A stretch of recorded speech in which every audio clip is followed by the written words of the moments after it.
Jaws was released in theaters on June 20th, 1975.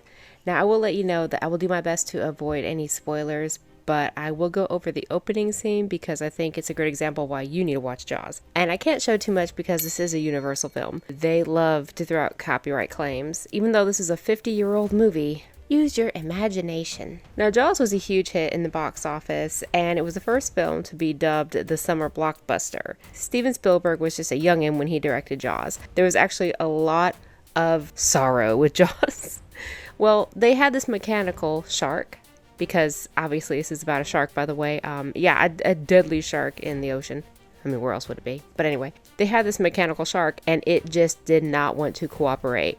It was actually in the water, so there were so many problems that they had with this thing. By the way, it was nicknamed Bruce. Sorry about Bruce, mate. He's really a nice guy. This forced Steven Spielberg to do a lot of thinking outside the box. Because since he couldn't show the shark like he wanted, he had to imply that the shark was there. And one of the best ways that they implied that the shark was around was the score by John Williams. John Williams, of course, is a great composer. He's done so many films, very, very memorable films and scores. But what makes Jaws so special is that it only had 2 notes. Well, I mean, it had more notes than this, but the 2 notes that indicated the shark was nearby and that had stuck with people for decades is a simple da-na, da-na. You wouldn't think that would make such an impact, but simple things like that really stick with you. You remember the theme tune from Jaws? Ba-dum, ba-dum. Dun, dun. In fact, I know someone that if you even just say dun dun dun, it scares her. So also never do that when someone has the fear of Jaws while they're taking a shower or a bath, and you kind of peek your head in the bathroom and go dun dun, because it'll give them a panic attack. I'm not saying that from personal experience, but if you want to be mean, you do that to somebody. I'm not always mean. I just like to have fun once in a while. But by not showing the shark as often as intended, it did create this mysterious, ominous creature in the water. Sometimes less is more, and this is definitely a good example. And there is one scene in here in particular, and there are many scenes that are very eerie, I will say, but one scene that is a great example of just the perfect jump scare, and the good type of jump scare too. I don't want to give it away, so I won't, but if you know, you know. Head bob. We'll put it that way. Head bob. Now, the opening scene is pretty basic and simple. It doesn't seem scary or frightening in any way, really. Bunch of young people around this little bonfire on the beach. This guy and girl, they run off, they take their clothes off, well, she does, and she jumps in the ocean. Alcohol and night swimming. It's a winning combination. Well, he's too drunk. He doesn't make it. He just kind of sits at the beach there. She gets in the ocean, and she is attacked by a shark. Now, the thing is, we don't see any blood. We don't see any real gore. We don't even see the shark. But we do see her kind of flailing about in the ocean. And I will say that I don't think Jaws created my fear of the ocean. It certainly didn't help. And Jaws is based on the 1974 novel of the same name by Peter Benchley, who later in life became an advocate for the protection of sharks because, unfortunately, after this movie came out, shark hunting increased, sharks were villainized, and sharks aren't these evil monsters in the ocean waiting to capture a human and eat them. Sharks react out of instinct. So watching Jaws nowadays, it's kind of goofy. They're trying to make the shark the evil villain, and it's an animal. So let's talk about the main characters a little bit. So the main character here is Police Chief Brody. He's played by Roy Schneider. He's married and has 2 boys. We learn he's living on a beach house, and you can see the ocean behind his home. So the film is implying that the killer is quite literally in his backyard. Brody and his family live in Amity Island, and although they do have beachfront property, we learn that the chief has an immense fear of open water because while he can swim, his phobia stems from nearly drowning when he was a child. So he does not like getting in the water. And there's this great scene where he has learned that there's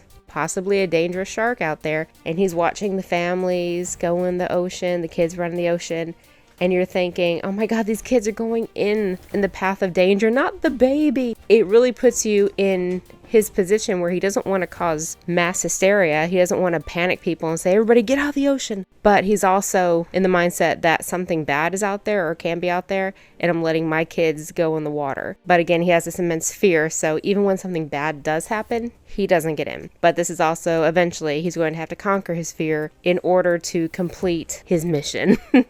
Then we have Quint. He's played by Robert Shaw. He's an eccentric shark hunter and is pretty much a no-nonsense man. Here's to swimming with bow-legged women. He feels like he is the one who can take out the man-eating shark.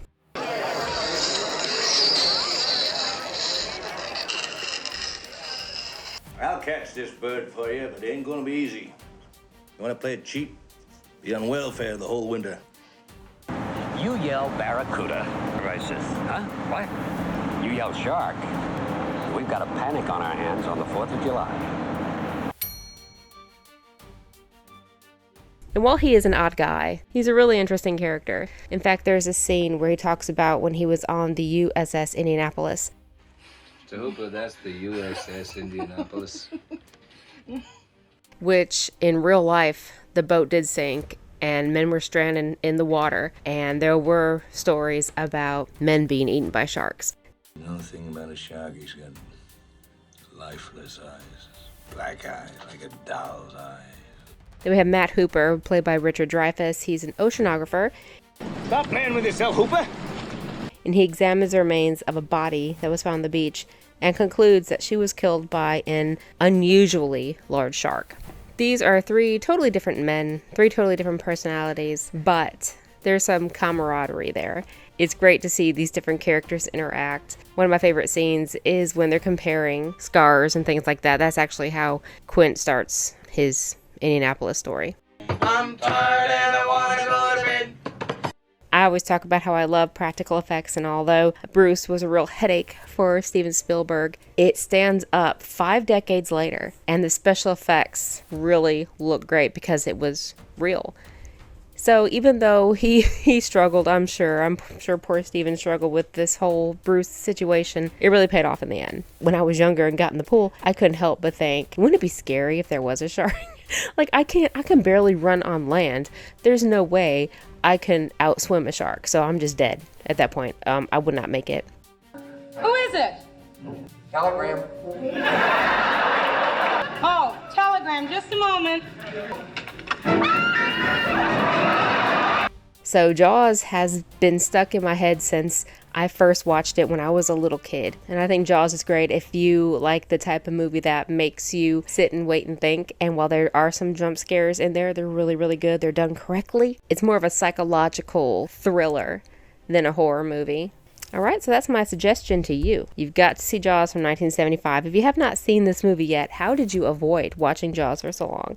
But if you haven't seen it, please check it out and tell me what you thought. Are you scared of going in the ocean like me? I've never been, and I don't really want to be. Not that I want to avoid going to the ocean or in the sea. It's not something I would want to do because of sharks, and who knows what else is down there. So have fun in the waters if you are on vacation or go on vacation soon for the summer. Don't get eaten by a shark. Thank you so much for watching. I really appreciate it. Have a good day. Bye. You're gonna need a bigger boat.